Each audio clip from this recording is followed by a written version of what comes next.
Welcome back, everybody. We're here with OSAS Season 9. 9 entire seasons of the most popular tournament series in Omega Strikers. Week 1. It's a new OSAS. There's some new teams. And I'm here with P-Flare. Hello. Hello, how y'all doing? Once more again, we are back. So, right now, what we have lined up for you is Cutie Patooties and Seraphim Oxblood. Now, we've seen definitely Cutie Patooties before, and I'm going to place my chips with them. But what are you thinking?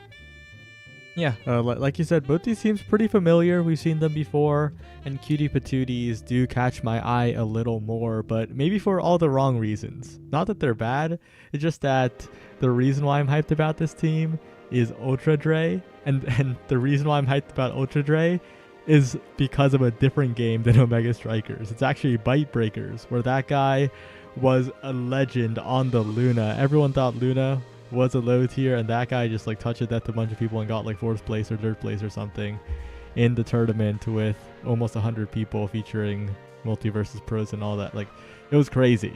But No, yeah. No, you go.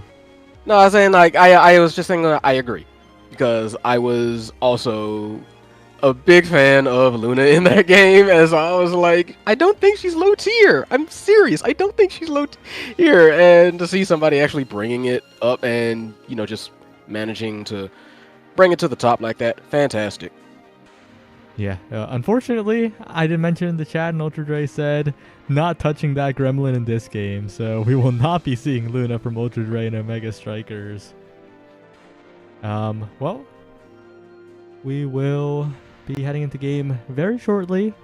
It'll be a pretty good one, I think. We're heading on to Night Market, a bit of a classic map, and we'll see how they do. Yeah, for sure. I mean, Night Market is always one of those maps where it seems like that, yeah, you can have a game plan going in, but Night Market don't like to play by nobody's rules but Night Market. You know what I'm saying? Like, we call it like Night Market angles for a reason. Sometimes, a lot of the time, a lot more often than one might expect, you can just go for what you think is like a clean shot, a clean bounce, and it just decides not to go in the direction you want. So they're definitely going to have to keep that in mind and just make sure they play clean. Yeah, the Night Market bounce, like you mentioned, a constant threat here. Looking at the compositions, Juliet, we saw it on NXCD, on EKC, in the qualifiers, and also generally in the North American Strikers League. Juliet is still a menace, and especially a Night Market where the lanes are tightened up, that will be a big factor here.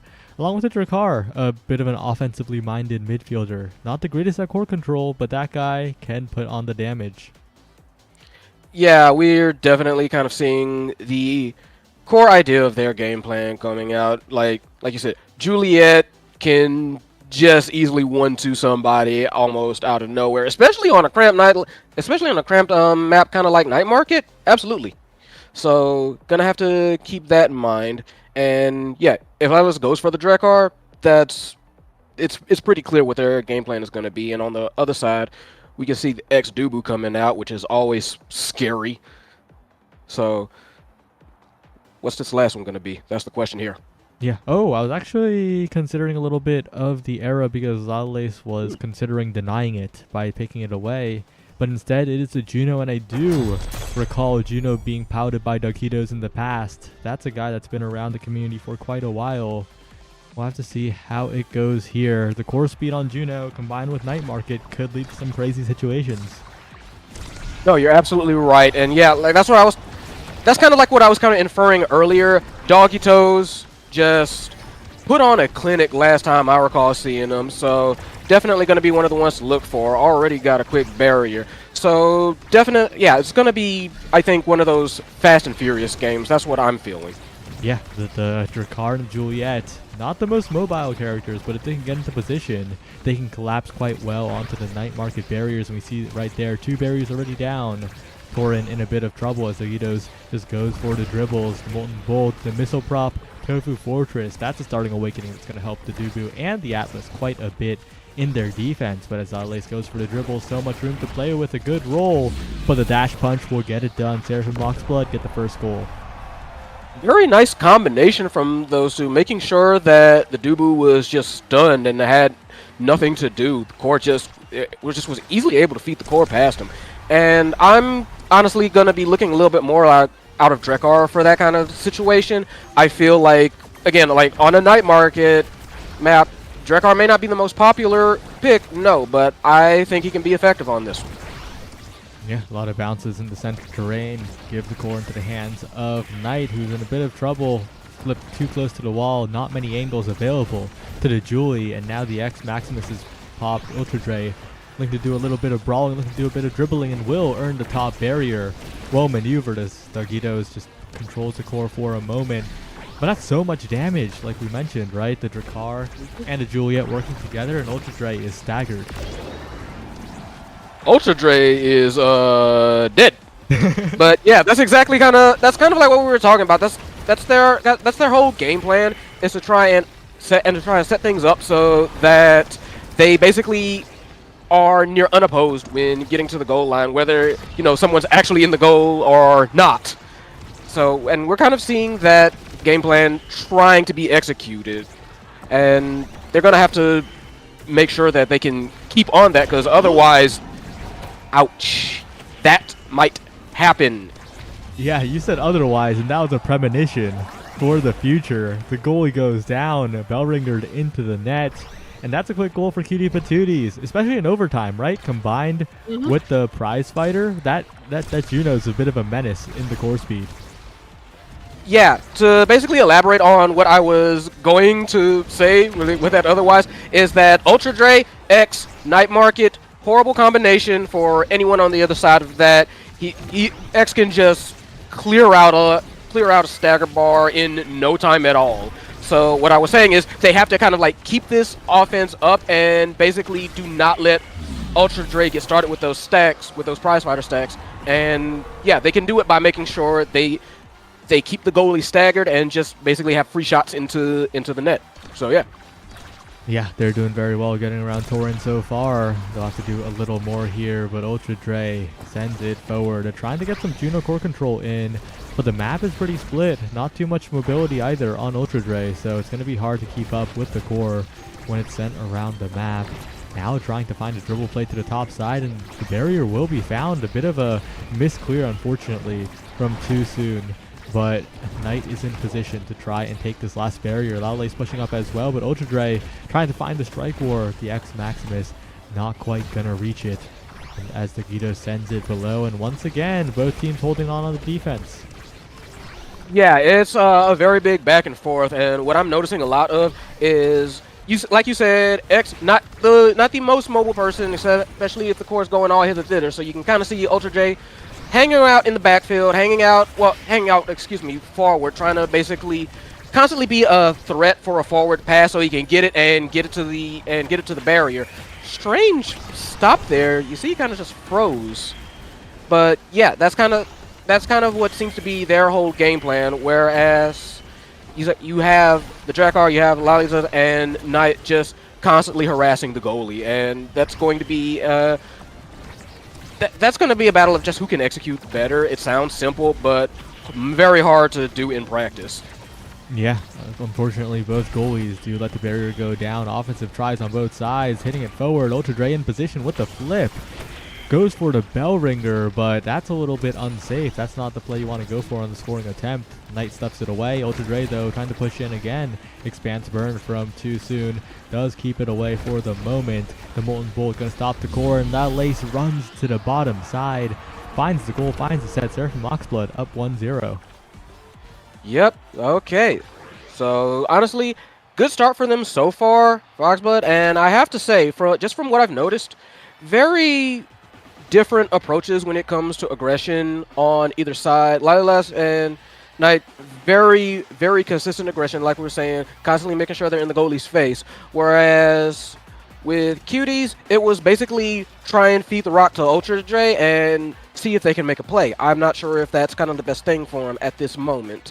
Especially, I mean, you've got Juno right there. Juno can be as aggressive as anybody. Yeah, we'll have to see how it goes. The moments where Ultra Dre was scoring, it did look good, right? Got the X Maximus strike reset and all of that. But in this set, it'll be a lot harder. Extra special, very good on Torin though. Ultra Dre and Doggitos also picking up decent awakenings. Additional dash range on Doggitos will do like you mentioned. The scoring power of Juno is now activated, but Doggitos seems to be more of a pure midfielder, using it a lot on the defense instead. But look at the damage. Ultra Dre is dying as we speak. Yeah, very, very rough start for Ultra J, but they do get a barrier. Although that's traded. Oh, and he goes down. That was very quick, very brutal, and now they have a power play. Oxblood needs to really make sure they can just take advantage of this. Got that flurry, got the flame punch. Oh my god, Drake goes down, and the core goes in. Beautiful offense, relentless by Knight. Yeah, just made sure that the resets were coming in, made sure that the stacks were stacking up, and made sure Torin was seeing the back of the net there. Knight is definitely the player to watch on the side of Seraphim Moxblood, making the plays, but so is Lalalace, just keeping the core up. But look at Ultra Dre trying to go for 2 barriers, but unfortunately we only get just 1 as the Expanse comes out to deny the second attempt. Yeah, it was kind of like you said earlier. Doggitos trying to play very good midfield. Knight, though, shutting that down very fast. Gets a barrier. Lalalace makes sure the second barrier goes down. Knight in good scoring position. Flurry! Goal! Nice! Well played yet again from Seraphim Moxblood. Yeah, you were going to mention it a little bit before you were interrupted by Knight.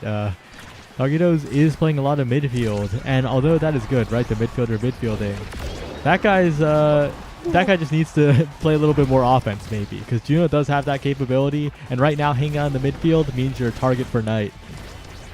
Yeah, no, this Knight train going, and it ain't stopping. It's not stopping.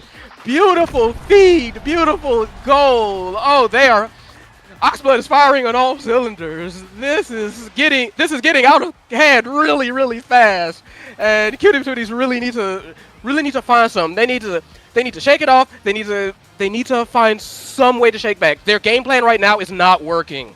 Like Doggitos, a little bit too timid in my opinion. Like we were saying, needs to go for a little bit more on the offense. Can't leave it all up to Dre. Dre is trying their hardest, but Slime's trying to back him. Ain't gonna help as much. And especially you got Julie right now going for 1-2 punch, and you got Fight or Flight on Dragon. I mean, okay, sure, you got your Unstoppable, you got your Big Fish on X, always good. Prime Time, good. But with the offense that Oxblood is showing, this could get out of control really fast. They have to switch it up, and they have to switch it up now.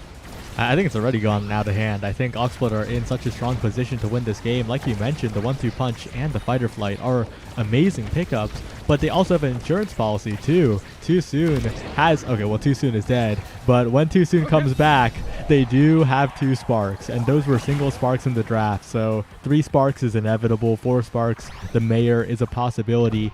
Even if Seraphim Moxblood start losing here, they have stuff to fall back on in the draft. They're in a really good spot, but Ultra Dre made the play happen, so maybe Cutie Patooties can find a way back. Yeah, no, it's definitely possible, but it's a long road, and right now Oxblood has games to give up. Like you said, if they want to go for that Spark Exodia, 100%, they can just kind of like fish for it, hopefully. And right now, oh, just shotgun to the face, Lalalace. Okay, sure. If they want to do that, they can do that. That's the kind of position they're in. Just rock it. But hey, still have a barrier. Never mind. Commentator's curse. Knight in position. Knight pushes it through. Knight just says, yeah, let's just wrap this up real fast. Punch to the face. Puck in the goal. This is getting bloody. Oh. Yeah, Seraphim Moxblood didn't hesitate, right? Okay, maybe they hesitated a little bit on the draft. They were considering taking the Era. But in general, they have a clear game plan and they're executing on it. They got the core tonight, but right now, Doggitos and Ultra Dre have managed to take the barriers. Maybe a bit of an opportunity, but the shotgun will say no. Lalalace Knight to the bottom side, saved away by Torin for the moment, but Knight has the flip available in the center of the field. The bounce to the top side, unfortunately, does not find its way into the goal, but they'll have another opportunity pretty soon. The Slime's trying to get the Ultra Dre, but deflected away by Knight, who is fishing to the top corner. The log is good, but the flip is better from Too Soon, sending it away from Ultra Dre yet again. Too Soon, almost a little too late. A panic strike, but it's at the right angle. And Ultra Dre is still looking for a chance, but they're just not giving Ultra Dre a chance. Okay, maybe... No, they're still not giving Ultra Dre a chance. But that might be the break they need if they can press this offense. Oh my God! Just shot from downtown, half court, just gets past Torin. Not what they want, not what they need. Oh no! Yeah, and this is it. Yeah, exactly when you thought they had a chance. Exactly when Too Soon went down to Ultra Dre. Loudlace is just so clutch from the entire other side of the map. The overtime core speed, the hot shot, molten bullet, everything coming through for the moment. And Seraphim Moxblood 1 goal away from moving on. Yeah, it's pretty much almost all over from the crying at this point now. No offense to Cutie Patooties. Like, we know what they're capable of. And hey, core's still in play. It's not over till it's over. But this is last stand moment. They need to push. They need to press. They need to find some way past this incredible defense that Too Soon that Lioneless is putting up. They got Slime, sure, but they got the Tofu Fortress. But they need to push up. They can't just rely on Ultra Dre, and especially now because he's dead. So it's all or nothing. No, flip countered. Oh, did he get the roll? They're trying to send it away from Knight, but Knight is getting the core Too Soon, feeding it forward. And Knight stays alive. The healing is enough, and Loudlace crosses up Dogito, sends it to the top corner, and Seraphim Moxblood finish the job. They get it done, and they move on. Woo! That was kind of a clinic, to be frank. Everybody on that team executed their roles to almost perfection. Like, Julie was knocking them out when they needed to knock them out. Julie was also, like, Knight was scoring when they needed to scoring. I mean, it was almost, like I said, it was almost clinical. A lot of this was right there in the clutch saying, I can score, I can make sure you have clear shots, I can set you up. Too Soon was making sure not a whole lot was getting past. It was only a couple times where Ultra Dre actually got like the clear one-on-one that, you know, they were very much fishing for, because otherwise, like, Lioneless was right there kind of like backing up Too Soon and just making sure that Ultra Dre didn't really get the fights they want, couldn't really pick the fights they want. Doggy Toast was not able to get the offense, was not, you know, never really shifted into second gear in my opinion. And that just combined to make just a real rough situation for him. So, and now you see the results. Yeah, incredibly well played by Seraphim Moxblood. I think in previous seasons there were a lot of question marks around Seraphim Moxblood because they were not performing up to expectations, but this might be their season because that game was brilliant from them. Too Soon did randomly die like 3 times, but I think it speaks more that the team got it done despite Too Soon going down. So looking forward to this team succeeding later in the season, but we're going to head to a bit of a break. Next game should be getting ready pretty soon. Don't go anywhere, and we'll see you then. Yep, only getting started.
Welcome back, everybody. No more web fishing for the moment. We're here for another game. We're seeing some familiar faces on both teams, actually, but only one of these teams has a familiar name. It's Seraphim Crimson back at it again versus Yes, I Love Dubu.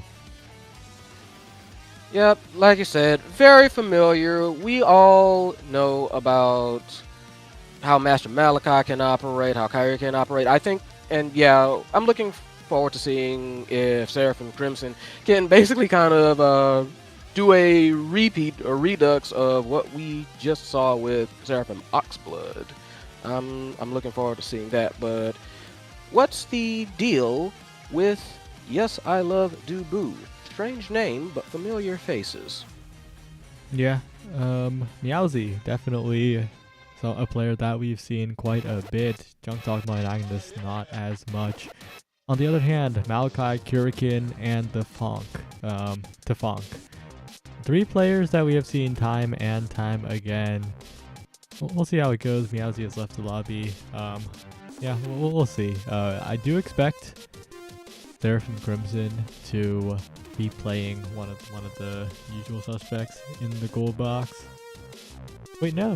This is a bit of a different Seraphim Crimson, right? Yugo is gone. Kurikin is in. Yeah, you're right, actually. So that may be enough of a change to cause some confusion on the part of the Dubu team if they've been, trying to do their homework. That's one of the things about, being a long-standing team in this series. You always have to keep in mind that there's a lot of data on you, and these new teams, like, yeah, we know Meowsy, but if anybody else is coming in and trying to make a name for themselves, they're going to be doing their homework on you. Yeah, definitely correct here. Let's see how it goes. We're going to see a pretty interesting matchup here on the Taiko Temple, a map that's... Wait a second, they forgot to set the map. I was about to say, Taiko Temple? I'm seeing Night Market. Yeah, but it is Taiko Temple when they do set that up. It's a map that has seen a lot of favor in OSAS. It's a bit of a crazy map. It's a bit of a volatile map. Anything can happen, really, in terms of outcome. And I'm kind of surprised that, I think in the past I've said this too, I'm surprised that Seraphim Crimson wants to go to Taiko. It's... in the past, I didn't really think it fit their playstyle, but maybe with Kurikin in, things will be very different. Yeah, I'm recalling how Crimson plays. I can agree with that, because like you said, Taiko Temple, although I wouldn't have used a bit, I would have just said it's volatile straight out, because the way that core can go flying out of almost nowhere, I want to say it's only appreciated when you can actually score off of it. At all other times, it tends to cause a bit of frustration. This is one of those maps like that by themselves can test your mental game, can test your mental resilience. Like, there's this map, I would say, I would say like the labs, the shifting map as well is one of those that can test your mental. But yeah, Taiko Temple, you gotta stay calm and be prepared to react to some very quick, very sudden redirections of the core. Yep, and we're sure to see that here with the Rune Hover from Junk Dogma. Juno as well. Well, this is a lot of core speed on the side of Yes, I Love Dubu. The creations come in full force, but it's the Mako that's hovered instead. A pretty stable goalie here, being the first pick potentially. Trying to take away that goalie pick from the side of Seraphim Crimson as well. And Juno, just a very solid pick. They're banning away the Asher. Okay, they're really going in on this draft. They do not want a single, I guess, comfort pick on Seraphim Crimson's side. I think Tafonk will probably be playing the Drakkar, if I had to guess, and there it is. And Dubu, of course, a reliable melee goalie. But I'm wondering what's going to come in the brawler position. Yeah, like you said, I can see a lot of core control in general, but who's going to be damaged? Meowsy goes for the Kazan. All right, yep, that's honestly pretty solid. No? Goes for the Juliet instead. Okay, yeah. Well, hey, if you want damage, Juliet's for it. And rounding out Crimson is a Kai. Yeah, they're picking kind of double midfieldy, but of course Drakkar does brawl a little bit as well. So It's not the kind of like stuffing composition that you usually see. Nope. Especially with Asher Band, but I think Seraphim Crimson have a lot of mobility, and on this crazy spark of agility start, it's going to have to be wacky. And forget about everything we said, Stubu forward Kurikan is getting in there. Holy moly. Yeah, okay, sure. If they want to play Dubu forward, then, you know, that's... Honestly, I feel like Dubu forward is kind of feast or famine. You know what I mean? It's you're either good at Dubu and he just controls all the space in front of the goal, or the Dubu is constantly out of position and can't really do anything for you. So definitely need to see how this turns out, especially, you know, being backed by Jakar. We saw how good Jakar can be at redirects, so that might be a good thing. But then again, hey, you can also just get killed, and that won't help anybody. So. Yeah, and of all the maps to play Dubu Forward on, this is one of the more viable ones. Dubu Forward has been piloted in the highest levels of competitive play here, even backed by Atlas midfield at times. If you remember the Sad Boys composition that really took over Techno Temple for a while, Kurikan's going to have to recapture some of that magic here to find these scoring plays, because the damage is coming in, and this Dubu is a massive target looking for a strike war, but completely staggered. Needs to be so careful against Meowsy, but the core speed is also coming in overtime. Yeah, most definitely. And Master Malachi, I was about to say Master Malachi had been doing a great job keeping that one barrier safe, but then it just got taken. So, hey, preemptive commentator's curse. And weird bounce, weird attempt at clear, and I think Kurikan went in for the stun and just made sure that bounce was kind of fatal to him. Yeah, it bounced off the edge of the drum right back at him. Junk Dogma, not exactly what you want to see there. And Kurikan capitalizes a brilliant roll. That's what you want to see, but Kurikan's just getting shredded right now, flipped off the map. That's how you deal with the Dubu forward. And it's like I was saying, like Juno can absolutely deal damage. Like trying to clear those slimes out hurts, especially when there's a bunch of them on the field when she decides to make it rain. So now we've got both barriers down, and now they have to try and make sure that they can finish the job, which they do. Meowsy just punches it in. Nothing else they can do about that one. And hey, tied up. Yeah, meterless Master Malachi could not evade strike that one, unfortunately. But we saw the bright sides of both compositions, the chip damage and the goal securing from Yes I Love Dubu, and of course the power of Dubu from Seraphim Crimson. Kurikan getting in there yet again. Needs to be careful though to not take too much excess damage, as the Mako does some damage as well. Well played on Meowsy's end to find the follow-up onto the barrier as Malachi sends it forward off the drum, trying to find a bounce. They're really just rotating here. Tefunk is playing this midfield, sometimes goalie, letting Malachi just rush up, and that's really unlocking the power of the Kai. Wow, and just as you say that, Meowsy goes down, and we've got a power play going on for the side of Seraphim Crimson. They got a barrier. Flip in the face, 50-50, gets it past. Beautiful shot. Beautiful in taking advantage of that power play. Yeah, like I said, that's Dubu forward for you. Sometimes he is just a wall, and you can't knock the wall down. Yeah, and then Kurikan, this is only a fraction of their power, but that's a really, really bad flip and a really bad wait by Tefunk. Completely vulnerable, but wait a second. Who cares that Tefunk is down? Kurikan's going in. 2 barriers already down in the power play for the other team. And even if a barrier goes down, even if 2 barriers go down, they're still looking quite good here. All they need is 1 good shot. Yeah, very, very heads up playing, honestly, by Kurikan, realizing where the core was going, and basically not being rattled by the fact that they had just got someone taken out. They were like, hey, core's still in position. I can still make a play. And hey, I could also still score. Doesn't matter if my stagger is low. Doesn't matter if my stagger is gone. I am still on the field. I can still score. Still a threat. Beautiful shot. They take the set. Yeah, and now Kurikan gets the pick of the litter here. That spark scaling probably going to come through here. But there are plenty of other good awakenings. Catalyst and Stacks on Stacks too that I have my eyes on. Catalyst actually to pick up here. Oh, because Spark was not taken by Agnes, which was a bit of a mistake, I think. Monumentalist is good on Juno, but Spark is so important for a Spark start in terms of drafting, and that just let Seraphim Crimson play that draft so flexibly. Yeah, you're right. Took Monumentalist Agnes, and yeah, that kind of changes the flow of things already. Like, I can see kind of why they took Monumentals, but I also have to agree that just getting a free spark, that's, I won't say that's a no-brainer, but it's a pretty common brainer. Yeah, pretty important in the draft dynamic in terms of denying sparks, in terms of not letting your opponents pass down sparks to other members of the team while they pick up awakenings like Catalyst. Seraphim Crimson, good draft there. Amazing Tofu Fortress from Kurikan completely secures the barrier, and they have an open net, and Seraphim Crimson are looking so good right now. Yeah, very nice passing, very nice setups.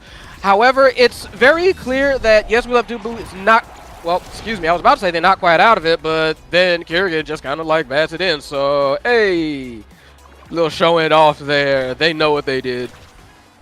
Absolutely. And with how the game is being played so far, Kurikan finding themselves in position so often. 2 barriers flip in front of the net. Fantastic 2 barriers into the goal. How fast was that? That was 7 points? I mean, 7 seconds? That felt like 7 points. That felt like it deserved 7 points for how well Kurikan played that interaction. And with Catalyst, that dude is going to have flip again in just a second. Yeah, that ain't gonna take too long. And right, but that also means that, you know, like, we got the Love Dubu. They've got to shake back right now. And honestly, good start. Both barriers down, but they need to find a way to keep up the pressure. Do not let Kurikan get in place. Look at that Tofu Fortress. Manages to save the barrier. Honestly, very impressive there. And they tried to feed it back to Agnes. Couldn't quite get it. This is a really nice back and forth point, but also very dangerous. You can tell that Kurikan's very experienced, and they bait out the flip as well with the back pass. Meowsy to the top corner, but it misses, and a good flip defensively. If Kurikan can stay alive here, this flip could be devastating. This flip could be the goal. But right now, the objective is to survive. Malachi in a bad spot and chooses to barrage instead of contesting the core. Rare defensive miss from Malachi, who's been stellar so far in this game, so still well played in general. Yeah, I was kind of surprised they didn't try to challenge that. Like, they went, like you said, they went for the barrage. I'm not sure about that one. Oh, but that wasn't good either. Missed flip from Junk Dogma, and there goes all that energy. So, got to work to get that back. But hey, good offense right now, which was kind of missing from them a little bit earlier. They've got both barriers in a pretty solid position. They were in a pretty solid position. Still are. Wait, I think something happened. That was a little goofy, and Yeah. They all pushed up, I think, and Yeah. and they kind of left the goal wide open, and now we're at 2-2.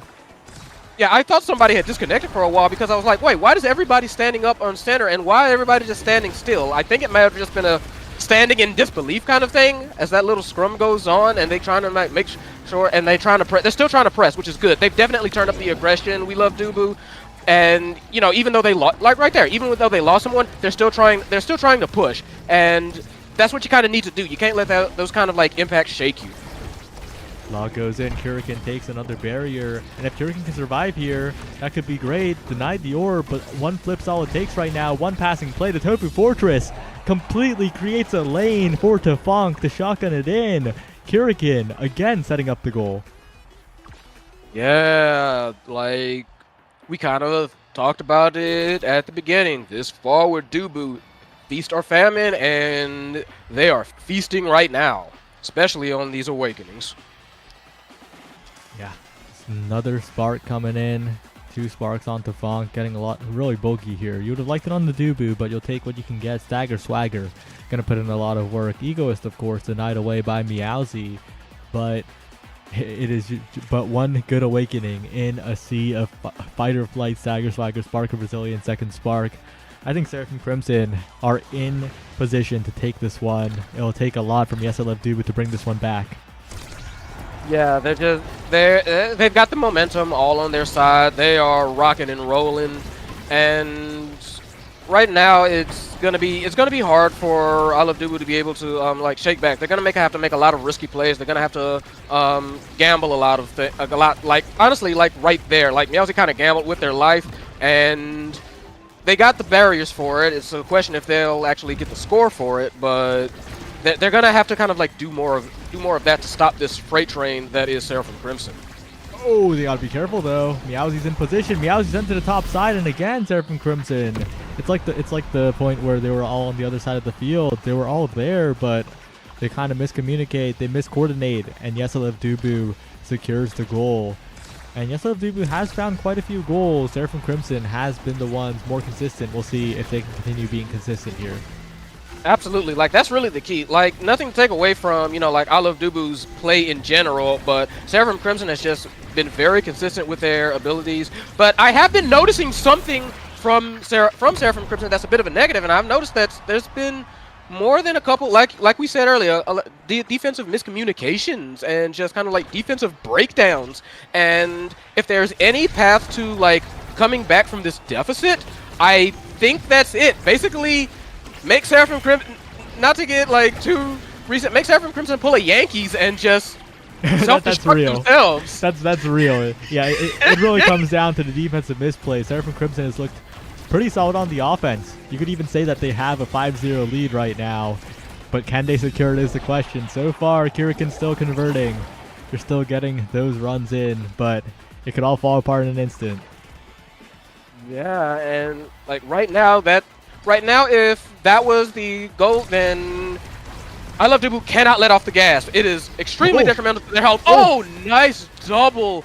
Nearly gets the goal right then and there. They have to push back right now. And hey, they get one barrier. They have to find a way to keep this coverage, keep the core from going out from one of them. And that's not gonna help.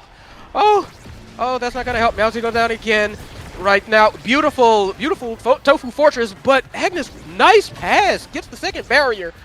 And this is just very hellacious. Malachi, tries to barrage it forwards, but Agnes slips it right past. Well played, a heads-up play. They take out the goalie with the Giga Blast, but again, Seraphim Crimson not quite coordinated on the defense here. They flew a little too close to the sun, and now the sun's burning them a bit. That's a hot shot on the board. That is hot shot. That is spark to focus. I'm seeing team player, timeless creator, a lot of dangerous stuff for I Love Dubu, and this could be what they need to get back into the game. I will say though, that's triple spark onto Fonk. That's a lot of cooldowns, a lot of speed, and a lot of stagger onto Drakkar. That guy will be all over the map and effectively immortal unless a good dash punch finds their face. Team player though, team player and the hot shot. That is a scary core speed combo. Yeselev Dubu have the capabilities to sneak this goal in. Yeah, 100%. So it's honestly not over for either team. I feel like not now, but like you said, Tefong basically working on getting all the parts of Spark Exodia, as like I call it. Got 3. If they get 4, that is a horrifying like army lizard thing. Yeah. Thankfully for Yeselev Dubu, the 4th one has already been taken. So. Capped at 3, but it's still an incredible amount of stats. Meowsie going for the play again. Jump up from Agnes. He blasted away for the moment as Kurikan trying to get in there, but it's so difficult. And Meowsie once again, Malachi and Tefong pushing up too much, kind of stacked on top of each other. We're starting to see the defense fall apart a little bit for Seraphim Crimson. Yeah, it's just, sure, Crimson can get an offense going. Right now, it's basically kind of like a slugfest. Whoever gets the offense going first almost seems to be the one who's going to, like, get the goal here. And like again, I'm not saying it's just like repeat a joke, but yeah, it's kind of like Yankee situation. Like the goal right now for I Love Dubu is get the ball, get the puck, get the core, excuse me, and just kind of like let Seraphim Crimson self-destruct on defense. And if they can pull that off, they've got a good they've got a good path, but they have to like avoid this offense from them. And right now, yeah. They're really trying to do it right here. Meowsie almost at the Egoist flip. That's a barrier down. That's the core speed coming in. Meowsie doesn't quite get it this time, but will have another chance thanks to the ult there. Trying to go for a flip shot to the top side to Fonk. Doesn't quite cover it. And again, the defense from Seraphim Crimson, a little bit lacking. Yeselev Dubu. They're losing their barriers pretty quickly. The first barrier has gone down almost every time to Kurikan, it feels like. But Seraphim Crimson are just not holding long enough. Yeah, it's kind of like surprising and just shocking to see. Like the same thing is happening almost every point. Like yeah, they get a good offense going, and then I Love Dubu manages to kind of like get a break and Seraphim Crimson's defense just kind of falls apart. Incredible hold by Junk Dogma, somehow manages to navigate that labyrinth and keeps the barriers up. They're like, one for all that resources? Sure, we'll take that trade. Yeah, they even get the Dubu as a bit of a bonus, and so much damage being put on by Meowsy, so much energy generation as well as they try to keep the offense up here. Meowsy, though, pretty low. They didn't get some damage. That could be huge, but the hotshot Juno is coming into play. So much core speed topside. This is their moment. If they can hold on here, I think Seraphim Crimson has a good chance back in the set, but there's always a chance that a stray core could mean that the goal goes in. They got to be so careful on the defense here. Yeah, amazing defense again, like by Junk Dogma, if you want to speak about that, and Commentator's Curse. But they had been holding on incredibly well until then. Good shot by Tefunk, manages to interrupt the clear attempt and just fires it in. Like, yeah, they needed that one. They really needed that one because they had like, I feel like, maybe not several unanswered, but it was looking very dangerous for them. But they need to keep that up, and that's not, yeah, like quick barrier taken. They need to improve that defense really fast, and that's not helping. Trying to find another play here. Meowsy bottom side, open net. Really tough situation for Seraphim Crimson. They get it out of the corner, and Kurikan looks for the goal, but Meowsy gets it in possession yet again. Gets passenger car to Fonk in a lot of trouble, but they manage to save it. It's still tough, though, because the cooldowns are coming back for Yeslev's Dubu's offense. They could have some slimes, they could have some core speed. Got to be so careful, and they get it away from the Tobu Fortress of Kurikan as well, who is pushing up, but the core is getting away from them at the moment. To Fonk trying to send it away from Meowsy, but Meowsy will force it through. We're heading to a set 5. That has so far been an incredible comeback, and I have to ask, have you seen like the setups that Wheel of Dubu has been able to pull off? Like, Julie has been made sure Julie has been making some great passes, as well as making sure that Juno's slimes are in great position. Like, Meowsy has just been on point with positioning. Agnes has been all over the map, and that's been rewarding them really well. Just that cohesion, I have to say. Yeah, and this draft is a little scary because everyone's getting something pretty good here. That 1-2 punch on Maokai is going to be very useful in the overtimes because the second strike on the core is going to be very, very quick. But my eyes are just on that Chrono Boost on Junk Dogma, speeding the entire team up, and the rapid fire on Agnes. The slimes are going to be coming out even more often. It's such a scary proposition. Yeah, those slimes are going to be getting slung real fast, and with how Agnes has been using them to kind of self-pass, very scary, very scary. And not to mention, like, Meowsy's like knife edge. That is what's about to happen. And I'm about to say, there's about to be a lot more KOs coming out, and just a very scary situation. Again, self-passing. Agnes trying to go for that barrier, gets the barrier, self-passes again, trying to get it up to Meowsy, not quite able to get it. Very incredible game plan coming out here from both sides right now. Both their cores are open, and right now, yeah, it seems like Dubu is threatening. I would say Dubu is the bigger threat right now, and right now Kurikan has to try and like force things through, or else this is it right here. Yeah, has to flip, but walks a little bit too far away, goes for the top corner shot, but Dogma is there to stop it. They're trying to barrage it through the slimes for the moment. Kurikan barely stays alive, trying to find a shot to the top side now, as Tefunk is there with the Molten Bolt. The shotgun flipped away from, and Maokai again vulnerable to the core speed on the other side of the map. Dubu now in the lead for the first time this game. Agnes just flips Ricochet off the side, cross-country score. Malachi, all their assets burned, just has to kind of like look at it go in. And that's been the story of this match. That's been the story this whole game. Just, they can't do anything when they're not on offense. They just punches the living daylights out of. Oh, this is getting very, very wacky, very, I want to say very fast, but not really. This is kind of like been building up the whole game.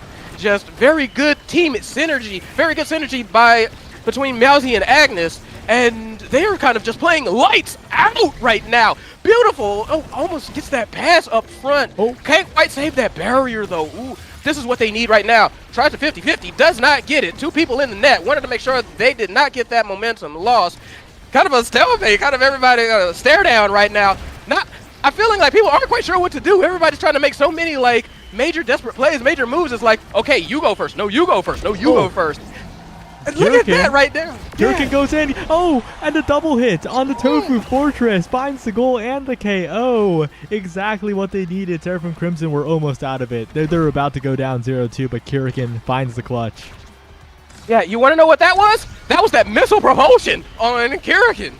Like, that's one of those awakenings for Dubu that you at first think about it and it doesn't quite make sense. And then you see him launch that Dubu Fortress from halfway across the map and it's like, a light clicks on you, it's like, oh, now I get it. But that still may not help right now. They are down a goal. Beautiful jump! You're so right about the analogy because the defense for Seraphim Crimson has been a bit of a sore spot. They have been giving up goals, unforced errors, and now they're staring down match point Yeslev Dubu. 1 point away from moving on here. Yeah, I would almost call this a bit of an upset. Kill by Meowsy, beautiful! And Agnes just making sure. Oh, Meowsy tries to. Agnes trying to take down Malachi, tried to seal the deal. Almost a 50-50 situation, but managed to clear Malachi. Deep Dubu is just such a threat right now, very scary. But hey, both sides open. Both sides open. If there's a chance to get him back, now is it. Now is all they have. They cannot. Yeah. They got to be so careful here because Meowsy, one chance, like you said, and Meowsy will score. Kirikin trying to go for the strikes, but not quite yet. But Agnes has the cooldowns back. They got to watch out for the core speed. Tefon contains it for the moment. Kirikin has the flip available. Has the flip chance now. That's a lot of cooldowns burned from Junk Dogma, but that's a KO found by Meowsy. Kirikin needs to be the hero before Malachi. It cannot hold longer in this open net. It's such a tough spot. They might need to defensively flip, and that's exactly what Kirikin does, but that's the resource gone. Tofu Fortress to kill the Juliet. That could turn this entire game around as Kirikin sends to the bottom side. A snipe attempted by Tefong. Pass up to the top side. A flip by Junk Dogma, and I mean, that's how it ends. Again, I mean, wow. Okay. Story of this game, and I'm gonna be real here, like keeping it 100. Dubu did not win that game. Seraphim Crimson beat themselves. The defense was not there. The defense was absent. They were out to lunch this game. I don't know why, because Malachi is normally really good in the net. That's why I'm kind of like so. That's why my voice is like this, because I'm like, Malachi is usually really good in the net, but why wasn't it there this match? Tell me something. Tell me why. Give me your reason. Yeah, that was a little wacky, but it's also the fact that Kai is a pretty difficult goalie on Taiko, right? It's kind of hard to play that goalie on Taiko, so it's a bit understandable. Seraphim Crimson, so close to greatness. They were so close to finishing it off, but Yeslev Dubu resilient today managed to hold on here. Yeah, for real. Meowsy, look at they played so well. They got 6 KOs, 7 goals. They were on the front line, like, and just dealing out all sorts of damage. Really, like Meowsy did not technically deliver the most damage, but when they hit, it hurt, and sometimes that's more important than raw numbers.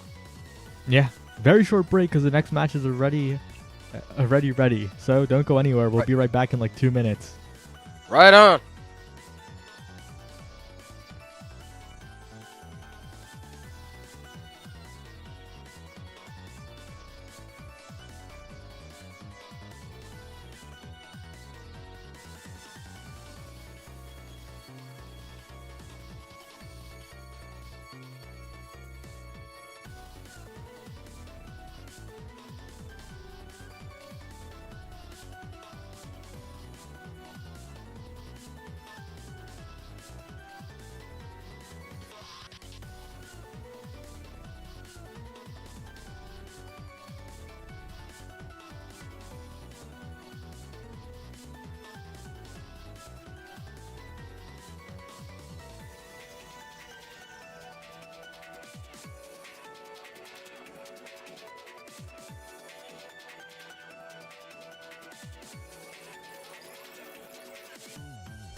We're already back. That wasn't even 2 minutes. And we are right on to our next match. It is Chikara Girls versus Seraphim Oxblood for the qualifier spot. Yeah, this one, we saw Seraphim Oxblood basically deliver an amazing showing in their most recent match.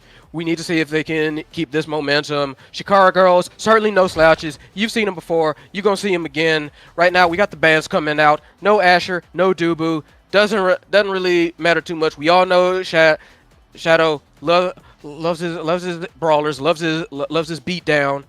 We've got Juno on deck. We've got Mako in the goal. That's honestly like a lot of pain coming out very fast. Some good coverage right there, especially if we're going to Atlas Lab.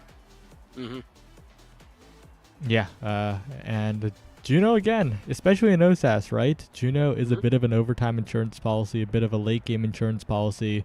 That's something you need to be aware of heading into the late game, or even just a hot shot. So we'll see how it goes here. The other team pretty well rounded. Zentaro and Estelle, a composition we've seen quite a few times. We'll see how it goes. Yeah, and what I'm noticing is here, a lot of fight or flight already on deck. Amazing. The only person not taking that too soon took Timeless. So definitely going to be a lot of speed coming out here. Yeah, a lot of speed. You got to be careful of that immobility of the Atlas as well. Too soon, if you get hit around, then the goal might go in too soon. As two barriers are already down, bit of a scary open net situation, but if Knight and Loudlace can take these barriers like that, then the game's a lot more even. Yeah, it's definitely... I feel like this might almost be a bit of a repeat of... This is just me guessing. Might be a repeat of what happened in our most recent match, where it's like, if you can get your offense going, if you can get your game plan rolling, then you are good to go. And right there, beautiful kill and quick offense for Seraphim, and quick goal, beautiful shot. That's how it starts. Let's see if that's how it finishes. Yeah, they are playing quite solidly right now. They managed to recover the 2 barrier deficit by taking 2 of their own very quickly. If they can keep going here, that would be huge, but right now, my eyes are still glued onto that Juno. Yeah, and frankly, who can blame you? Juno is incredible. Honestly, Juno is, in my opinion, good in a lot of aspects you wouldn't expect her to be. Like, Juno can get around very nicely, great core control, can dish out the damage. Juno can kind of do a little bit of everything. Weird, was that a back pass? I feel like that was an own barrier, and that sets up for like a really dangerous situation, because we know that Oxblood has offense. Beautiful save! Barely saves that one, but barely is all you need sometimes. Yeah, and too soon getting it out, but hits it right to Shadow.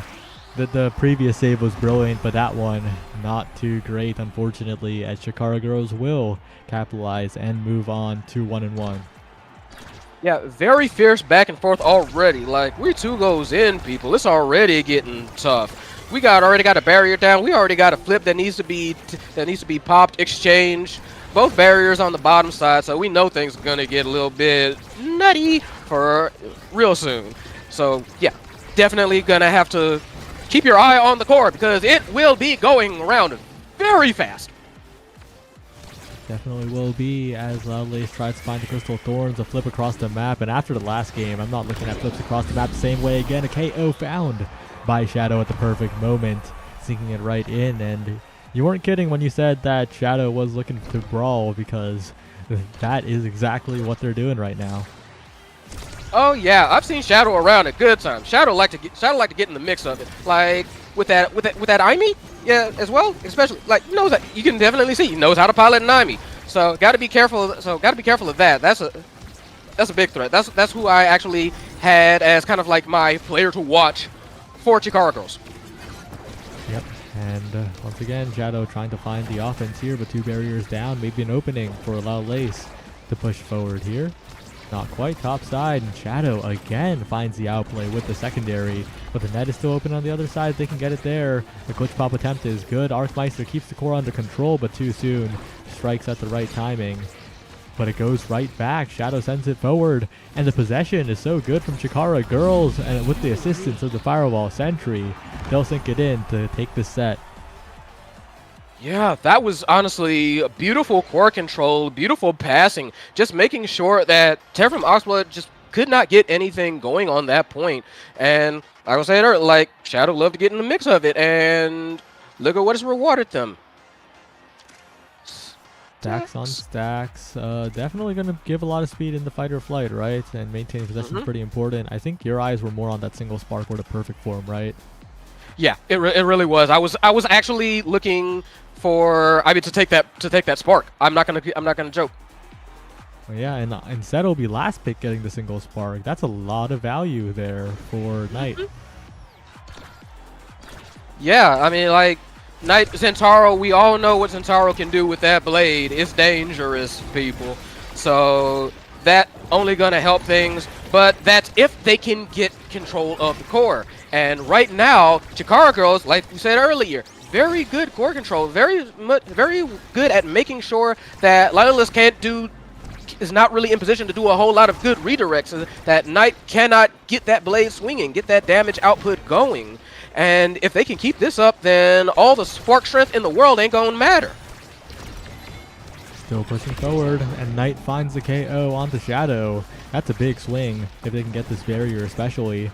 Pass up to the top side, follow up with the primary, trying to find this barrier, and they manage to get it around Godzilla, who doesn't strike in time. Tries to use the primary to beat the multiple hits, but it will be Loudlace on the crossfire, getting the goal for Seraphim Oxblood.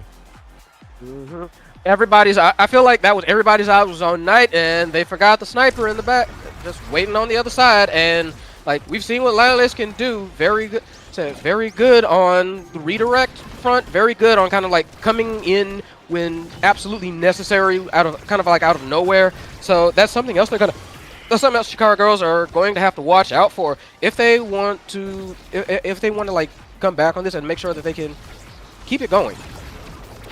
Yeah, but that's a lot of damage on tonight, but Shadow's even lower. A lot of chip damage across the board here, but no KOs found just yet.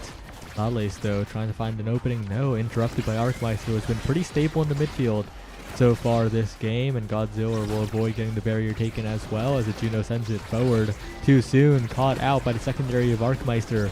Well played by the Juno and the Fireball Sentry. Going to be a bit of an obstacle as Shadow stays alive. Yeah, very good saving. Shadow kind of saving themselves, gets that energy, and just manages to keep themselves alive for a little bit longer, keep themselves in position for some passes. Had to burn it on an evade to stay alive, though. So, but that's gonna kind of like their whole game plan. Try and get in front of everybody else, so Shadow make sure they are right in position for those beautiful shots that they've kind of been making all game. Yeah, and not just the right position, but a beautiful self-pass as well with the glitch pop. Out of absolutely nowhere. I think Knight and Loudlace both thought that they would get it past the glitch pop, but the timing was so good from Shadow. Yeah, that I can't really say too much more about that, but Shadow, I was about to say Shadow looking low, Shadow looking dead. Knight got the kill order and delivered. Well, still pushing forward here, trying to find a little bit more as they go for some passing plays, but it's not quite going to work out here. Loudlace still in a bit of trouble, trying to find another opening, trying to push forward onto too soon, and with the net open, it's going to be a big opening for Chikara Girls if they can find one good pass. Yeah, but to be fair, that's kind of like been their whole game. Like, you can definitely see what the difference in game plan, what the difference in win condition is so far. For Chikara Girls, it's very much get Archmeister, get Shadow in position, and then start passing and just try and like 1-2 the goalie, 1-2 too soon. Meanwhile, for Seraphim Oxblood, it's try and kill everybody you can. Almost gets the cross-country goal, but hits right on the corner, hits right on the angle, and now they've got to fight for it. Both of them. Open goal, back and forth. Yeah, core speed picking up here. You got to be careful if you're in the open net as a melee goalie. Loudlace trying to find an opening with the piercing shot, but it will go a little bit wide, and Shadow yet again sets up perfectly with a cyber swipe, gets the hit stun, gets the dribble, and finds the goal. 2-1 now. Chikara Girls looking to take a 2-0 lead in sets. It's looking quite doable for them. Oh yes, absolutely. With the way Shadow's been playing and the way they've been figuring out these angles, figuring out I need to intercept right now and just boom, glitch pop, boom, cyber swipe, or hey, I'm just at this really good angle and there is a really good chance that the core is about to go here. I'm just going to be here. Thank you for the pass. In. Hey! Yeah, you said it, and they did exactly like you said. Arkmeister with a flip in front of the net secures the set, finds the MVP, and this Juno could be a lot scarier. No hot shot to be found, but still plenty of very solid awakenings here. Could go for Deadeye, could go for Rapid Fire, could go for a lot of things here. Rapid Fire it is, and hey, don't blame them. Sling those slimes. Right now, we have Xanatara kind of like waiting a little bit. Atlas gets prime time. Sure, could use that. Everybody kind of like hesitant on this draft, it feels like. Everybody's kind of like scared to see what everybody else is going to get or waiting. And I wonder what that says about the mindset of both these teams, if I'm being real. Yeah, it's definitely an interesting spot to be in if you're Seraphim Moxblood.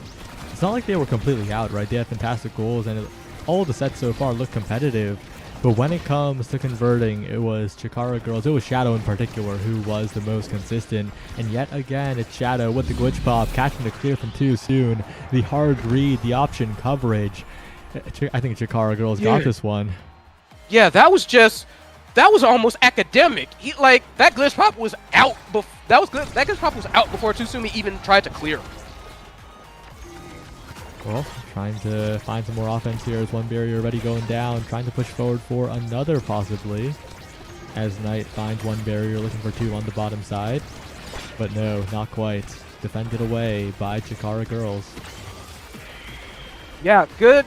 Honestly, almost a little bit better offense. Like Knight's whole thing has been trying to get into the goal line and just start shredding people apart. You know, like that seems to be like their whole game plan. But like I said, they haven't been able to execute because they haven't really gotten the core. They haven't been able to have any sustained offense for very long periods of time, and that's just allowing Chikara Girls to take that core control and just kind of like dominate everything. Like they needed a flip to kind of get it out of Shadow's hands, paws, whatever you want to call it, and that says to me that they realize that Shadow is the dangerous one, but they also cannot forget about the Juno.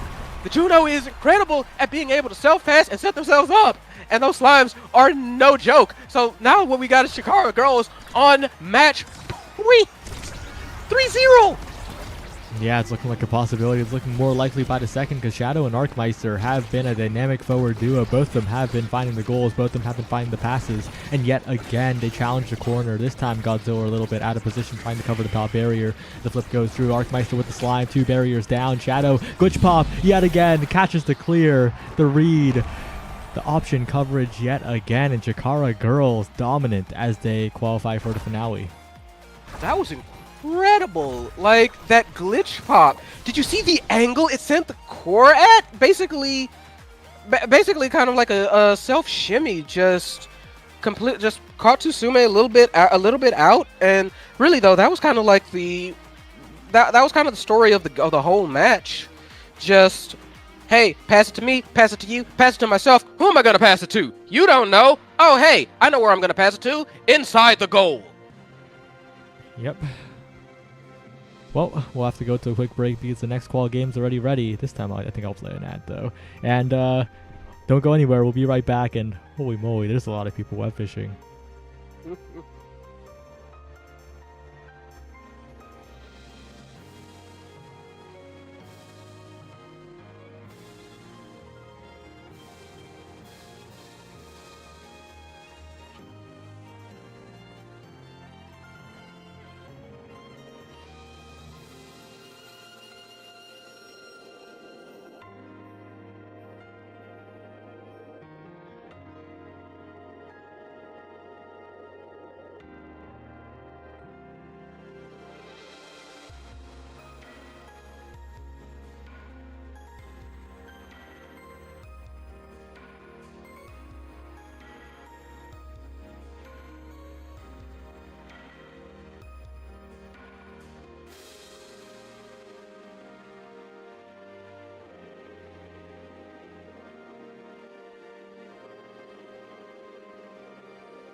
Hello everyone, I'm here with Tiger Slasher, and we're here to watch Yes I Love Dubu and the Chikara Clinkers, two undefeated teams, face off on Taiko Temple. Winner qualifies for the finale, loser gets one more shot against Seraphim Oxblood. How are you doing today? I'm doing good. College has been a bit rough, but ready to talk about some Omega Strikers and see where the whole OS Amateur series goes. And what are your thoughts on Juno? Because I think a pretty popular pick in OSAS and in general in the mid to kinda mid-high levels of play. The core speed is a big factor, and Juno has been the forefront of that core speed today.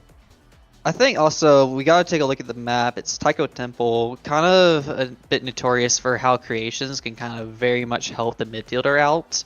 And that core speed combined with what looks like gonna be a Dubu forward is gonna be an interesting combo that we're about to see. It's like they beat Seraphim Crimson, where Kurikan played the Dubu forward, and then they stole that energy. They're yoinking the Dubu pick to use themselves, and they are picking the Dubu here.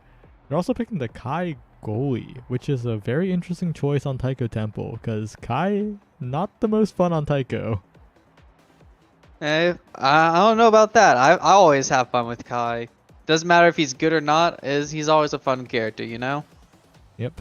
What's your thoughts on the other composition, though? Because it looks like it is a Mako in the forward position. It's gotta be interesting because we got looks to be a Kazan midfield, which is definitely an unusual turn of events. But it is Taiko, so these kind of melee kind of characters can really take up the lane and cause a lot of pressure. Yeah, it might even be the Mako midfielding for a little bit. Both these characters can do a bit of lane holding, like you said. Right now, though, Vicblade, top side, looking for a lot of mobility and firmly established as that forward position. On the other side, Kiane on the Atlas looking to hold it down, while Junk Dogma will look to be a little bit more active. But Kiane's lagging. Lags all the way forward, expands in the middle of the field, and that was a little unfortunate as the barrier goes down. Yeah, now we got Meowsy trying to make a move right here. Almost gets to the first barrier. Manages to get it through with the log. Slime's in position, but looks like it's going back down to a slow play. Oh, it's an open net. Really tough spot if you're an Atlas, and there the Slime redirect into the bottom corner from Magnus will secure the goal, and that is the first goal for Yes I Love Dubu. Dubu. Thank you. Yeah, well, that's what their team name is, that's what they're playing, and that's what their emote wheel is bound to. But the first barrier will be taken here by Vicblade, actually, who finds two. The Kazan finding the follow-up as well. Two barriers fall, and Agnes is sending it forward, trying to find some barriers on the other side. Meowsy with the Token Fortress setup. Two barriers already down, and the point has just swung around completely as the strike war is won by Meowsy. Any single time Dubu gets that ult up in the corner, it's always a scary threat for any single goalie. There's basically nothing anyone can do except maybe Dubu himself. Yeah. But anyway, we go back to the kickoff and we're immediately got some forward pressure going on. But the first barrier goes down. Yeah, one barrier already down. That's what Vicblade has been very good at. That's what the team of Chikara Clinkers has been very good at so far. It's taking that barrier early. But Kiane hits it into the Slime. More possession kept by Meowsy, trying to Token Fortress the corner here, but doesn't quite do it that time. Vicblade, though, taking so much damage, actually regenning now and staying alive for the moment. As Swift Deity trying to push up as well, but it's kind of difficult when there's a massive Dubu in your way and the Slimes are sending the core to the other side of the map, and the jump forward as well keeps the core under possession. But still, it is Meowsy sending it away, and the Slimes, yet again for Magnus, are taking so many barriers. I don't know, Tiger. So far, it's looking like the Juno is just absolutely controlling this midfield here. Yeah. With all that, the presence of both the Slimes and that dash, you can just kind of be anywhere and control any spot on the stage. It's definitely very oppressive. However, it looks like Vic might be looking to get for a core flip. quite possibly, as the core is missed by Junk Nogma, trying to catch a Vic Blade, trying to kill Vic Blade here, but unstaggers just in time to survive Meowsie's roll. So if Deity trying to hit onto the barrier, finds it. Vic Blade needs to pull the trigger on this flip, needs to find this goal soon, as the Strike Wars won, the dash flip missed, but Vic Blade trying to find a dribble, no, it goes right past with Deity as well. And finally, with the help of the Ensnare Drum, Chikara Clinkers will find the goal. Well played, and they do conserve a lot of meter on Swift Deity and Kiane. Definitely nice going to be seeing that energy start, as well as getting that first goal is definitely going to be a good mental boost for the team. Yeah, Chikara Clinkers still looking to push forward here as Vic Blade, no meter, taken very low, but still has a lot of presence with the hook. The Kazan character has a very wide area of influence with the dash, with the hook, with a lot of hitboxes, and we're going to see Vic Blade try to go for another barrier, but it's defended away with the help of Agnes. No strike comes out from Junk Dogma, and a good hit stun with the slime means that all barriers are down. Meowsy gets that up to Agnes.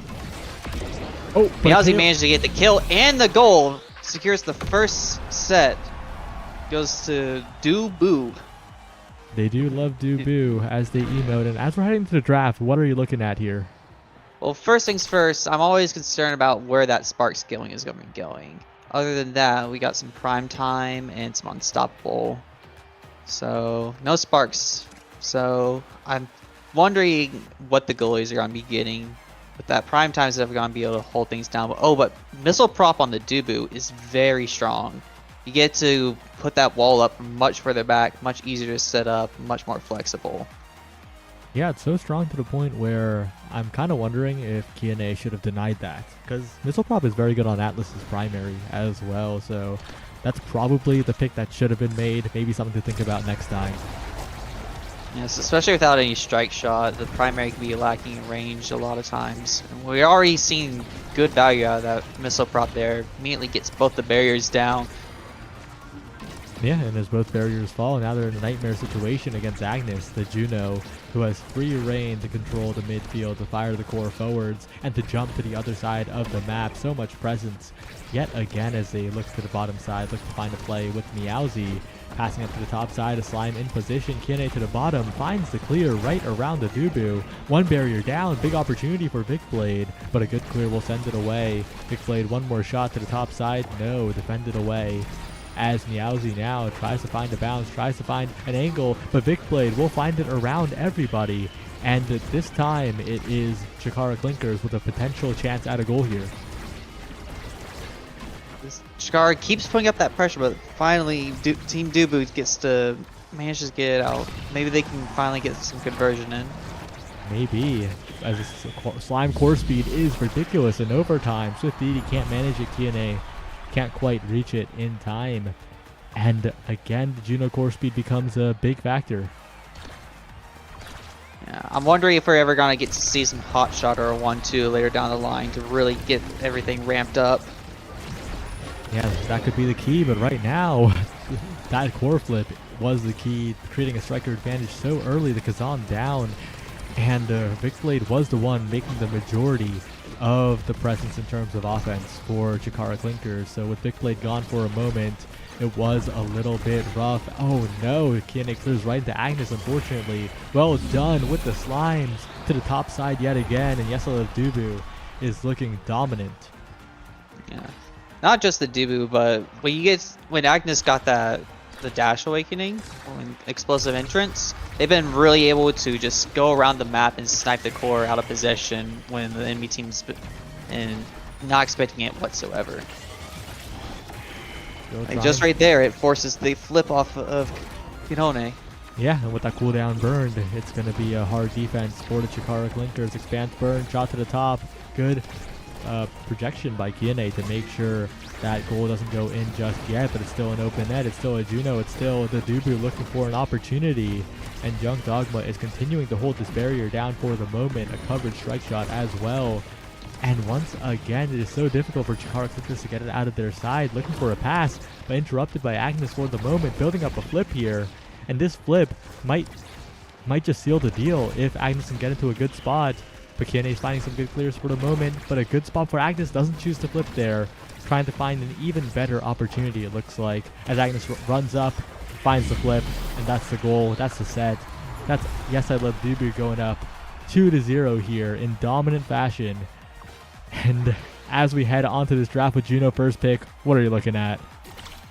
Well, looks like we got both Hotshot and 1-2 available. But we also are possibly going to be looking at some Spark scaling. So we'll have to see if anyone decides to go down that route. Yeah, that Spark not opted for though, goes for the Monumentalist instead, trying to get some more coverage on the defense, but might have wanted to pick up that stacks on stacks. Might need a little bit more speed, and as the Awakenings fall, that extra special on the Dubu, extra special missile prop. That's scary. Yeah. Honestly, yeah, just non-stop of just constant Dubu ults. That's going to be a lot of pressure on the goalie. Yeah, this is a really scary situation for Chikara Clinkers. Yes I Love Dubu's taken over this game, and Meowsie's in the corner. A barrier's already down. This game's gonna be going by really quickly. I mean, you got both the hot shot and the just unlimited supply of all-you-can-eat tofus. Yeah, trying to send it forward yet again. Jumping forward is Agnes, almost taken out actually by the expansive Kiane backwards, but not quite, and Meowsie's keeping the core contained. Junk Dogma's there just in case, sending it forward. Vicblade though, catches Junk Dogma sleeping at the wheel. Too many dribbles for the Kai, and Vicblade capitalizes. Yeah. Once that Kazan gets right in front of you, if he gets possession, it's really hard to win those strike wars with all that speed that he has, with how fast he hits that core. Yeah, and now so many slimes come out. Agnes activated with the hot shot, trying to find the speed, but it's Vicblade winning all the strike wars. And Yes I Love Dubu, they're so solid on the offense, but their defense is a little bit lacking here as a goal goes in. Yeah, unfortunately betrayed by the Dubu wall. You can't win them all. And from death, the goal is scored. A lot of meter built up on both sides though. Flips are gonna be plenty in this set. Meowsie pushing forward with the missile prop, trying to find another opportunity. The Slimes deflected away by Swift Deity. But so far, it's the Slimes once again from the Juno really taking over the game. Looks like...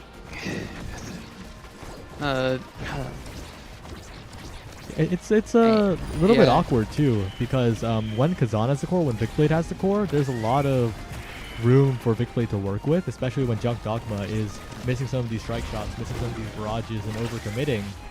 But the main point for Yes I Love Dubu is that they keep the core contained. They're the ones in control most of the time.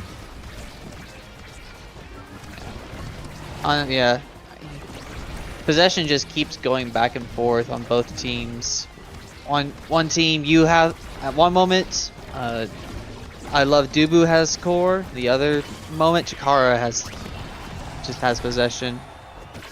Yeah, and it's all up to how much they can get off of it. And right now, Agnes is looking even scarier in overtime, as the barrier is indeed taken. But the Tofu Fortress, good flip by Swift Deity to make sure that Tofu Fortress can't do too much tomfoolery. But Kiane doesn't choose to flip there, and that is their downfall. Chikara Clinkers drop a point, but they're still up 2-1. They're still looking to get back into this game.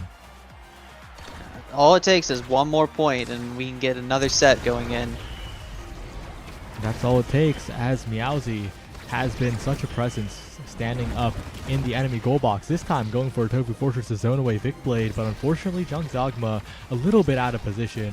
Does slow the play down a little bit, but the core speed picks it right back up. Meowsie playing midfield for Agnes right now, but Swift Deity with a good strike ward to keep it away, and a good barrage by Junk Dogma to get it out of the corner. A good Giga Blast to keep it forward, but Meowsie's hit stun taken out of the play for the moment, and Junk Dogma is just constantly trying to get it out of this corner because Vicblade is relentless. There's not enough damage pressure to make sure the Kazan is out of commission, and Agnes has so many slimes to try and deal with Kiane. Not quite enough for the moment, but Kiane is still pushing forward here. Agnes, once again, top side, flip burn from Junk Dogma as the core goes around the world. Meowsie keeping it contained on the bottom side, keeping it on the half. Good barrage by Junk Dogma, but Vicblade finds the catch. And all it takes is one good shot in this overtime for Chikara Clinkers, and that will be it.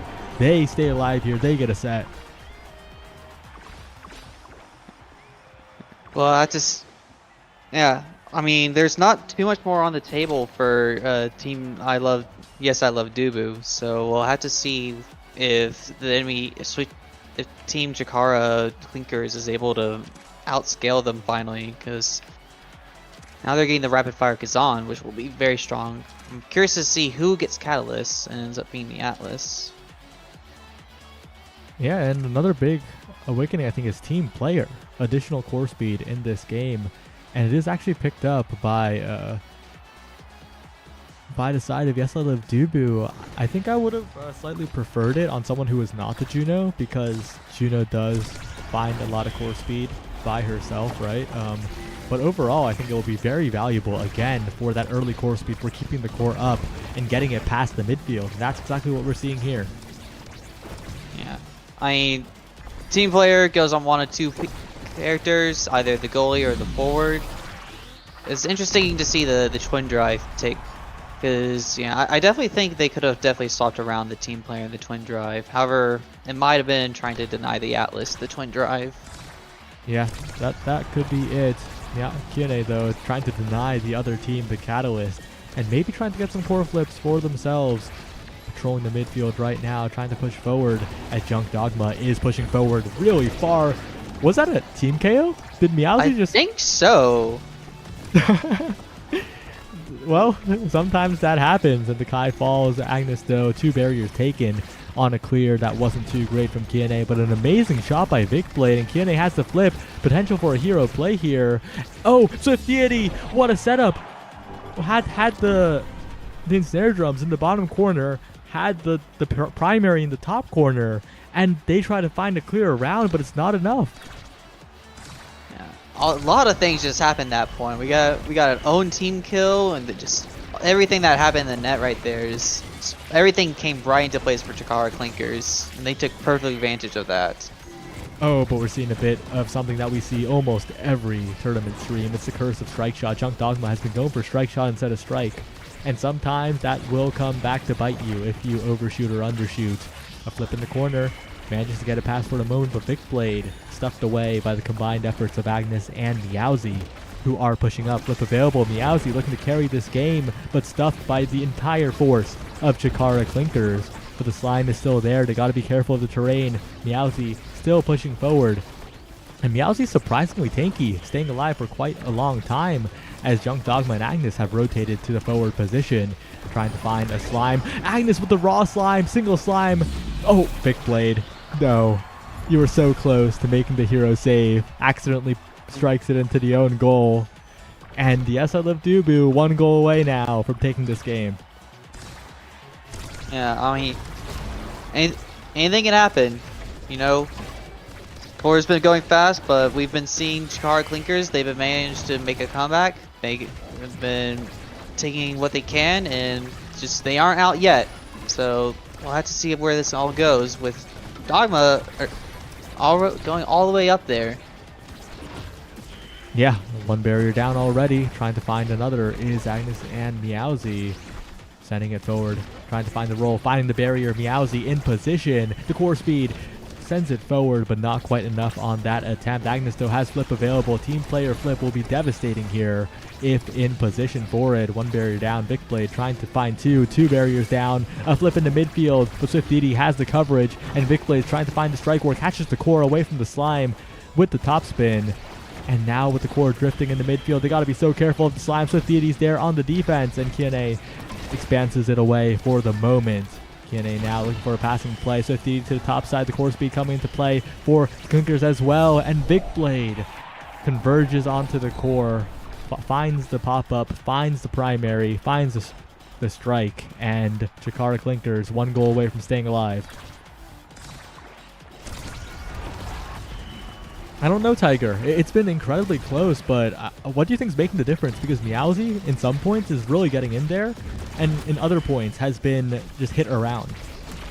I think part of it is the size scaling that Chikara Clinkers has been able to get. Being able to kind of have size on this map lets you kind of hold an entire lane a lot longer. I mean, you look at that Kazan strike, it almost covers the entire lane. Oh, they got to be so careful here, though. Look at the core speed. It's coming in. Meowsy, in the midst of 3, finds the perfect strike. Hit stunned into the perfect position, and Yes I Live Dubu, they will prevail. Chikara Clinkers, valiant effort at a comeback, but they'll have to try again versus Seraphim Moxblood in the lower bracket. That was very well played from both teams. I was very impressed by Vic Blade in particular. Like that guy was all over the map. Definitely. But I think I gotta give my MVP to Agnes, just being able to control that midfield right there and just being all around and being an overall nuisance to the enemy team. Well, we're going to go to a bit of a quick break before we head on to our next match where Chikara Clinkers versus Seraphim Oxblood, two teams that fell just barely short. Don't go anywhere. We'll be right back.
final match of the night, final qualifying spot in the finale for week 1. It's Seraphim Oxblood versus Chikara Clinkers, two teams that we've seen earlier, Chikara Clinkers more recently. Tiger Slasher, hello. Any immediate thoughts on this game that's going to go on Night Market? Oh, it looks like we're gonna be looking at some more Juno again already, and it's definitely. Do we get to see the Starring Awakenings? No. OSAS is special, in which we do it all in game so that the bracket doesn't last until 3 a.m. That definitely makes it nicer for the players. But it looks like we're starting out with that was, I believe, in Kazan and Zentaro ban. Yep. And we're seeing the Juno priority again, classic OSAS, but maybe I shouldn't say just classic OSAS because we saw it being played very well in Nassau too, so. I'm just glad to not be seeing Aramako X on Night Market back in the old days. Yeah, or Aragoli Double Brawler, you know? That's a bit of a classic as well. Yeah. Definitely, that's a nice thing about OSAS as well, is you get to see more unique team compositions. People aren't necessarily going to be running for the absolute meta all the time. Yeah, speaking of comfort and not the absolute meta, what are your thoughts on Vice on Night Market in particular? Vice is definitely an interesting striker. We haven't really get to see them on midfield. You typically see them more on goalie. But with her primary being able to slow down, as well as just kind of how damage heavy Night Market can be at times, it's definitely kind of an interesting take. Definitely so. Asher, Rasmus Vice versus Juno Atlas Juliet. The goalie is looking to be pretty stable here. That's an Asher goalie versus an Atlas goalie. And we're going to see if Knight can really dominate on Juliet here. What's a Starting Awakening? What's your thoughts?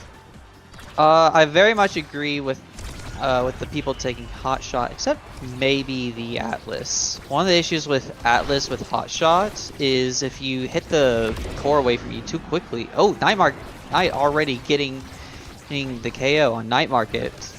Bit of a home right in the name. Even. Yeah. As I was saying though, the primary on Atlas, if you hit the core way too fast, it won't catch the enemy in the hit stun as much. Oh yeah, that is definitely a factor in terms of people just striking it away from the primary sometimes. And another thing is, I think we saw this in the qualifiers for the leagues as well, but leaving Juno up on Hotshot is a very perilous decision to make because Zales might just be taking over the entire midfield, and especially against a relatively immobile Vice, this Juno is going to have a bit of a field day. Yeah, that brings me to another point that I want to talk about is the Pummeler's Vice. Very interesting take in my opinion. I feel like you normally see them going for some movement or extra damage on siphoning on. What are your thoughts on the take? I think it's a very feast or famine. You either get the KO or you spend your time walking around, waddling around a little too slowly. And so far, it's unfortunately been a little bit of famine as, wow, Knight goes in with a dash punch flip. That's a big KO to be found for the power play, especially if they could burn this flip off of Kiane, or maybe if they could find both barriers here, but too soon, walks up a little too soon, and that's the barrier going down, but a good strike will keep it under control for the moment. Yeah, definitely getting to see the true value of Juliet on Night Market here as Knight, KO after KO, keeps just showing who's the boss. Are you trying to stand towards the edge? No. Oh, you are not going to stand towards the edge. Juliet says that is my edge. And there's the slimes coming in as well, and Lace, a bit of a mirror move from last point, except this time Knight didn't find the strike on it. That's a goal for Seraphim Moxblood as they're looking so dominant, and Kiane has the flip but hasn't used it so far.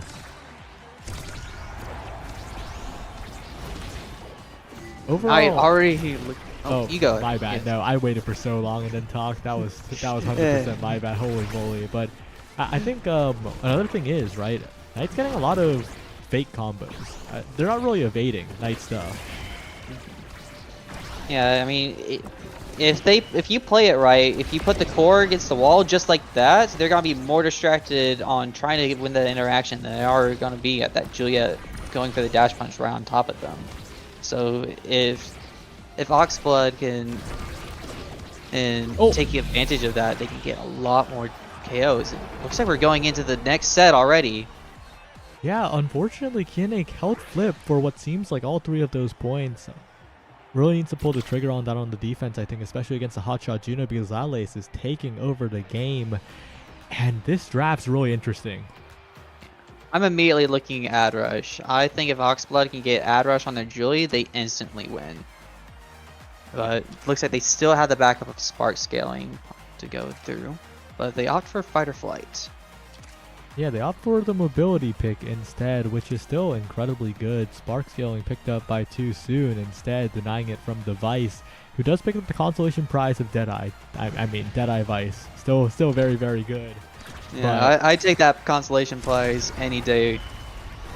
You know what could be a factor, actually? Atlas, a Spark of Power Hotshot. You know, I haven't thought about that. Well, anyway, it might not be a factor if Knight and Lalace continue to dominate the midfield and the enemy goal box as well, because they're finding the KOs. The Slimeser is chasing the core Too Soon. It gets hit around for the moment, but an amazing clear sends it around. Vicblade and Swift Deity is in trouble yet again. Too Soon is doing laps around Night Market, this time losing a barrier for it, but it was a valiant attempt. Tried to use the speed gate, and whoa, what a shot to the top side. Too Soon passing to Lalace, trying to find a passing play through to Knight as the slime comes through as well. Kiane with the good clear, but really patient strikes, really patient positioning from Lalace to make sure that they're in the corner here and setting the core up to Knight. A dash punch in, Kiane still doesn't flip. Oh no, Chikara Clinkers, they're in a lot of trouble. I'm trying to think if it's possible for Chikara Clinkers to manage to get some damage on Lalace. I'm not sure if that's how you pronounce it, but if they can possibly get some damage scaling, they might be able to stop the midfield pressure up and force Knight to fall back and be less aggressive. There goes Knight again, time after time again. It's the same old story. If it ain't broke, don't fix it. Yeah, Knight looking like a certain guy that might be getting here. Once again to the top side, and whoa, what a punch through. Vicblade didn't expect that lingering hitbox. Accidentally whiplashes it into the back of the net. Seraphim Oxblood continuing to dominate in this game. And I think a lot of it's on Too Soon and Lalace being stable on the defense enough that Knight doesn't even have to worry. What do you think is the first step that Chikara can take in order to start turning this game around? I think they need to just have their finger ready, be a little bit more prepared to press the evade button, because a lot of these quote-unquote combos from Knight are like Flame Flurry into Dash Punch, and you can evade while you're Flame Flurried. You can evade after the Flame Flurries. There are a lot of times you can get out of that, and Knight is getting some KOs that they should not be getting for free. Good dash by Kiane to the bottom side, keeping it alive as Vicblade finds a barrier, finds a hook. Chain Lightning is perfect. The Expanse disappears as well, but it is still an open net on the side of Chikara Clinkers. Knight and Lalace still pushing forward, still doing damage to Kiane. Too Soon clears, but amazing catch by Vicblade. That's the Vicblade we saw last game on the Kazan. Trying to do it again here, but it's going to be an uphill battle. It's definitely going to be interesting. This match has definitely been interesting. Both goalies without their unstoppable kind of makes them a lot more prone to being able to be scored on by both Rasmus and the Julie. We'll probably be able to see that throughout the whole match. Oh yeah, now that you point that out, that's huge. Against Rasmus in particular, right? You would expect Too Soon to just go the unstoppable. That feels like a bit of a drafting error, even more so than the hotshot being a little weird. Still like a fine choice on Atlas after all, but that unstoppable would have been even better. They're still winning though, they're still looking good, but Vicblade has time. Fake out, top side, tries to fake out the primary as well. Bottom side now, what a masterclass by Vicblade, and Swift Deity had a good pass in there as well. That's a highlight reel moment. Yeah. Vicblade really showing the dancing around with that hook and the dribbles, really mixing up Oxblood. Alright, trying to go for some more here. Vicblade trying to stay alive in this game, try to even it up here. And they're suddenly even in the set, right? A big opportunity here. Swift Deity and Vicblade can find a big moment, can find this last barrier. It was such a one-sided game, but now it's so close. I mean, now that you mention it, Swift Deity has definitely been dying a lot less to Knight, and it seems like they just haven't been able to take advantage of that. And even now, oh, with the core flip? Oh, but they do win the strike war right afterwards. Chikara Clinkers keeping it alive here, but with an open net and with the hot shot Juno, they got to be so careful because Knight's looking for a dash punch. Loudlace is looking for any kind of follow-up here. Such a dangerous spot to be in as Vicblade dances near the edge of the map. And the hot shot Juno is still coming in. The dash punch is found by Knight. The hook misses. And now to the bottom side, a good flip by Kiane. Waits out the slime as well. Keeps it alive for the moment. As the power play is being stalled out, Loudlace though, that core speed's going to be even more devastating soon. But they managed to get it out of the corner. They managed to get the stun. Looking for the barrier now. But the Supernova goes wide and Knight and Loudlace are just approaching. The slime stuffed away by Swift Deity. Trying to find a bounce here. Knight's dash punch, the first miss we've seen in a long time from Knight. Big opportunity for Vicblade, but the barrier still stands, and if the barrier stands, Too Soon has a lot of room to play with, and Loudlace and Knight can play so aggressively. Kiane trying to get it away. Good strike by Swift Deity to get it out, but still such a tough spot because the hotshot Juno is approaching. Good evade though, not getting dash punch after the Flame Flurry, but the core speed is ridiculous now. Knight gets an opportunity, hits it right to Kiane. The opportunity wasted, unfortunately, but there'll be more when the hotshot Juno is hitting the core forward. But an amazing clear by Kiane. Vicblade now with a chance, trying to send it forward. Swift Deity trying to find the hit stun. And the primary from Kiane waited out by Knight. Such incredible patience to take the second set. Very impressive from Knight right there. One of the hardest people to get a core flip through is Asher. She gets right in your face. There's a lot of buttons she can press. And looking at this draft, what catches your eye? Because there's a lot of power picks here. I'm looking at first Sparks, Egoist, and then also some of the Size Awakenings. They're all looking pretty strong. Yeah, Kiane picks up Prime Time, but in a start like this, the additional size might have been useful as well. Stacks on the Juno is scary. I agree with the Prime Time here, actually, because with the Prime Time and Hotshot Asher, that's almost a win con in of itself. You'll nearly always have a primary available, and Asher primary's very notoriously hard ability to get through. But we'll have to see if we'll be able to use the slimes to get around the Asher instead of straight through. Yeah, definitely a good ability, especially against the slimes, being able to push past them on the goalie side. But like you said, you predicted it. Getting around the Asher is the key with the core speed on the slimes, and that's exactly what they did to take two barriers too soon though. Big blunder, loses two barriers because they lost the speed gates. They overcommitted, and now Vicblade's in position to find a play, looking to dribble to the top side, hit stun with the Unstoppable. So useful against the Atlas, but Knight's pushing forward, has the flip, top side maybe? But no, defended away. So much core speed though. Kiane in a lot of trouble. The pass splitter goes wide, but they still manage to defend. And like you said, the primetime hotshot is making so that Kiane has a lot of uptime on these primaries. Definitely gonna be difficult for Oxblood to start scoring from here on. But we'll have to see how much that hotshot June gets abused. We also are looking at some spark scaling coming up from Atlas, so they got some good insurance in that. Yep. Now Loudlace, forward, Kiane, flip available now. Really tough spot though. Supernova against the flip is so useful. Well played by Swift Deity against Too Soon, and Vicblade will convert. Chikara Clinkers, they may be down 2 sets, but they are looking to keep it close. Yeah. I'm definitely thinking the Chikara Clinkers is starting to make a comeback here. Swift is dying less. They got some good scaling on their team. It's definitely looking scary.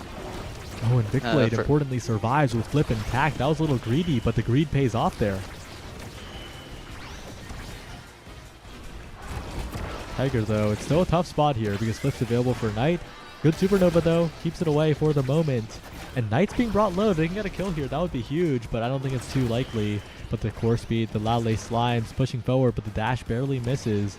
Vicblade now using the speed gate, pushing forward, 1 barrier down, looking for 2. As once again, it's still an open net. They got to be careful of that hotshot core speed, especially from the Atlas as well, not just the Juno, but Vicblade. What a good strike, finds the barrier as the pass splitter stops the core in the corner. Kiane strike shots it away, and Vicblade still looking. Loudlace in the bottom side. Kiane looking for the dribble. Vicblade up to the top side, but interrupted by Knight, who is flexed to be on the defense, and that's such a big difference, right? Earlier in the game, Knight was permanently on the other side of the field. This time, Knight is being put onto the defense. That's a huge swing in the momentum here for the side of Chikara Clinkers. Yeah, definitely. Well, we're taking a look at a possible offense right here. Knight tries to get the pass over Fury. Core flips, goes for the top corner and gets it in. Oh wow, through two people as well as Kiane, who was looking for that top corner strike shot. Well played from Lalace in that moment to get it done and even up the game. 2 goals away from a win still. Seraphim Moxblood, even though they're looking less dominant, they're still looking strong. Gotta take it one barrier, then one goal at a time. But both teams looking very strong so far. It's a very even match so far. Yeah, indeed, and with Knight building up a lot of meter, that could be a flip soon, but Kiane has a flip just in case it's needed on the defense as well. Lalace, though, playing close to the edge, and now Kiane just hitting around Knight because Lalace is kind of overcommitting on a lot of these approaches, burning the slime early, giving Kiane a clear angle, and with Swift ID walking the core up, this midfield has swung right back around, especially if Kiane can walk forward with the primary. Good flip by Too Soon, good patience as well, and good judgment to not get it stuffed out, but it's still a barrier taken.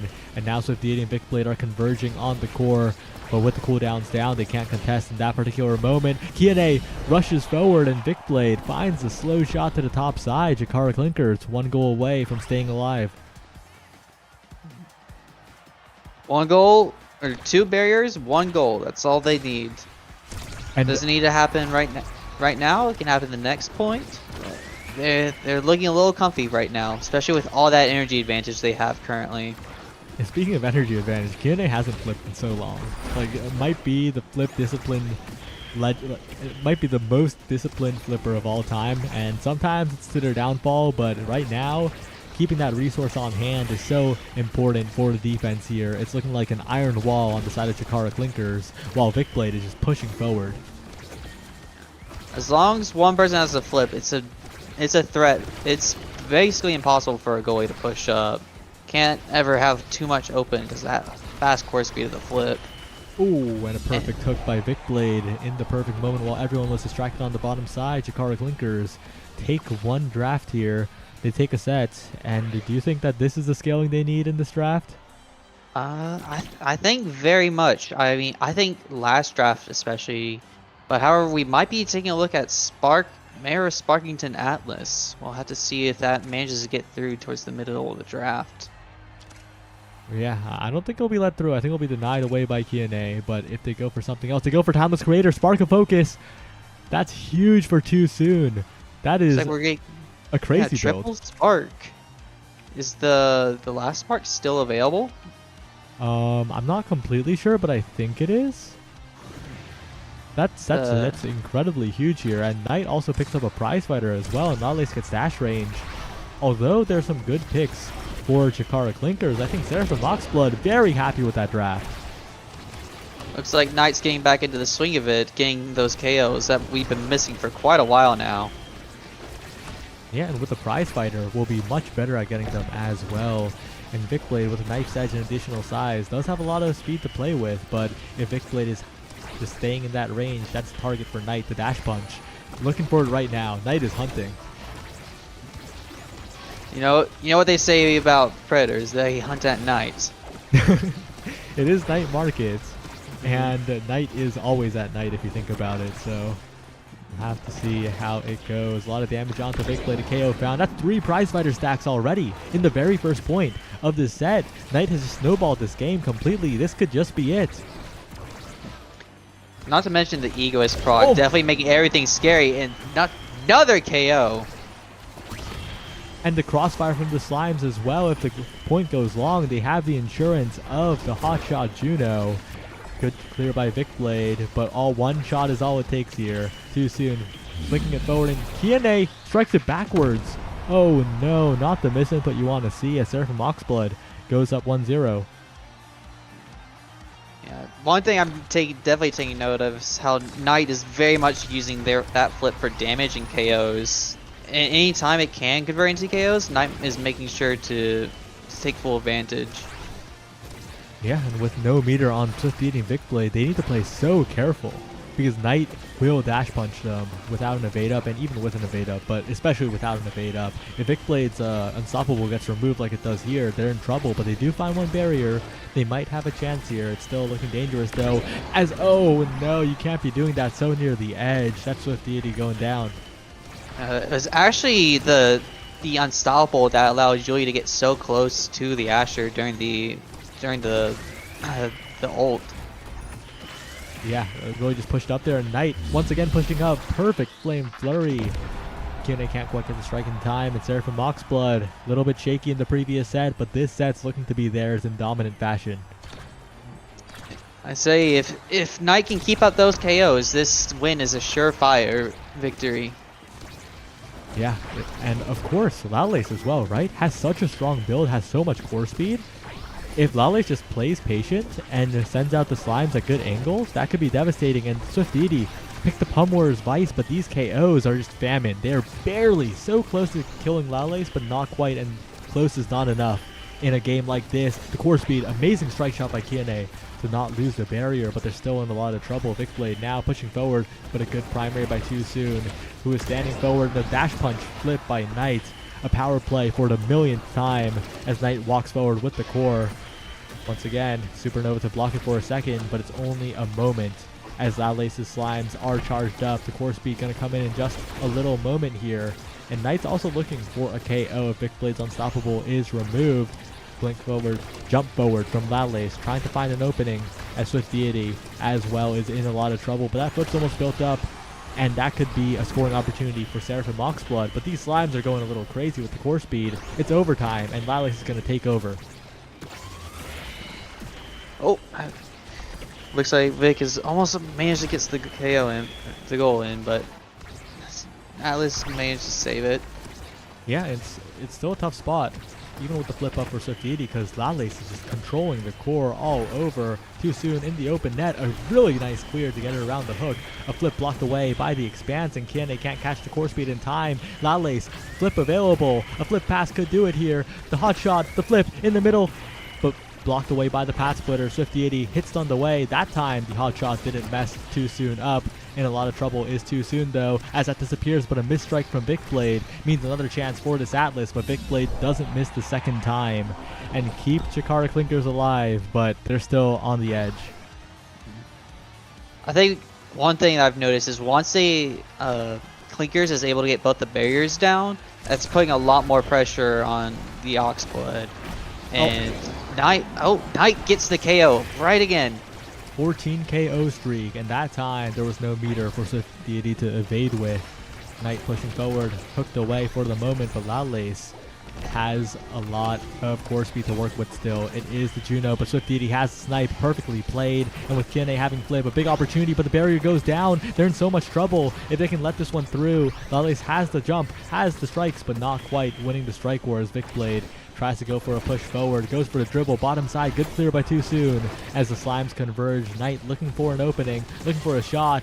The flip is good, and Kiane follows up to make sure that Knight can't get it for the moment. A good pull as well, and Vicblade now scoring chance. Expanse blocks twice. Expanse blocks. Oh, Swift Deity, exactly when it's necessary, finds a double KO. The Pumwar's Vice finally comes online, and Chikara Clinkers somehow score 2 points in a row. On the edge of my seat right now. Like this game can go either way. Every point is just a cliffhanger. It really is, depending on the KOs, depending on the individual moments. This game can swing so quickly. It looked impossible, and maybe it is impossible because that brawler has just been taken off the field, went for the pendulum swing, got caught by Knight. It is Knight's market, and they're one goal away from qualifying for the OSAS finale and eliminating Chikara Clinkers from this week. Going for the second barrier here is Too Soon, pushes up as well. Swift Deity stays alive though, and that might be a little bit of overcommitment from Knight as Swift Deity has to flip now, and the barrier is defended by Kiane. So many cooldowns on that Asher to play with, and the barrier goes down Too Soon. Uh-oh, in a lot of trouble because Vicblade is approaching, and a KO found. Knight's kill streak has been deleted here. Like, Knight's kill streak has been ended, and maybe this game is going to a final set, but Kiane pushes up too far, And Lalace could be scoring here. It's an open net. The net. Oh, it's core flip on the goalie. Oh, Oh! too soon. Flips up, and Big Blade has the read. The soul read at the perfect moment to bring it to a set 5 somehow. It seemed impossible, but Chikara Clinkers have brought the game back to even. Do you think it's possible? Do you think we will be able to see the 4 sparks come all together? Okay, but low key, I think giving Spark was correct there. I think taking Rapid Fire was better for Kiane. Oh my goodness, can you imagine rapid fire hot shot primetime Asher? Yeah, I think Rapid Fire was better there because it's the goalie getting 4 sparks. Like, I'm pretty sure that's what you take there. And because the Rapid Fire fell down, Loudlace has Hot Shot Rapid Fire. This is scary. Catalyst Egoist on Knight. Did they just Oh my fumble this draft? Oh my goodness, this is a crazy draft. Yeah, I think they fumbled No. the draft. Uh-oh. Because Missile Prop is better on Too Soon anyway, high key. Like, I think Seraphim Moxblood are in a really good spot to take this one. They have all the power they need, and Knight's going to have so many flips. Oh, and you can see already how much further that Atlas primary reaches. It will put a lot more pressure up, even just from the safety of the net. Yeah, I think the mayor was a bait. Too Soon was not running in the election. Too Soon was going for the military industrial complex and is launching these primaries across the map.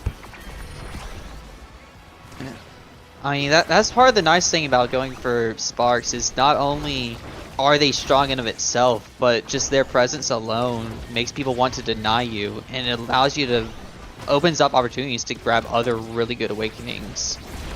Oh, and a dash punch flip. We saw that earlier. Knight does it again. The bounce is perfect for Too Soon, right into the hands of the Atlas, and the core speed is picking up as well. Knight wins the strike war against 2. The punch not even necessary, and they're 1 goal away. Seraphim Moxblood. So close.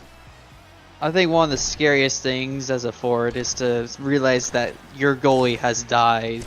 You have to go back, and now you have to play that position that you're not as comfortable with. But immediately Vix getting the double barrier.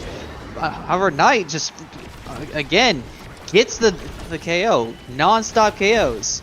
And it's just getting Flame Flurry after Flame Flurry. So much energy. Kiane finds a good strike, but dashes into Knight, expecting a pass. Well played by Seraphim Moxblood. Well drafted by Seraphim Moxblood as they take the victory. I don't think I could have asked for a better game, though. That last draft might have been rough, but it was a very close game nonetheless. Yeah, that was well played. So much control by the Hotshot Juno. I think that's why it's probably a good idea to ban Juno on Hotshot start. Lace Agreed. had a field day, but Knight 17 KOs, completely controlled Night Market. Yeah. Well, you can see those 70 KOs and the 250 redirects on the Juno, as well as 130 shots. Oh my goodness. Yeah, I think that's the most amount of shots I've ever seen in a game. yeah, looking quite ridiculous. Seraphim Moxblood qualifying for the finale here. As that is it for this week of OSAS. Thank you everyone for watching. And anything you want to say, Tiger, before we disappear? I would just like to say thank you for having me on. This has been a fun time, and I hope everyone else has just if you're looking to get into OSAS, please do it. It's fun.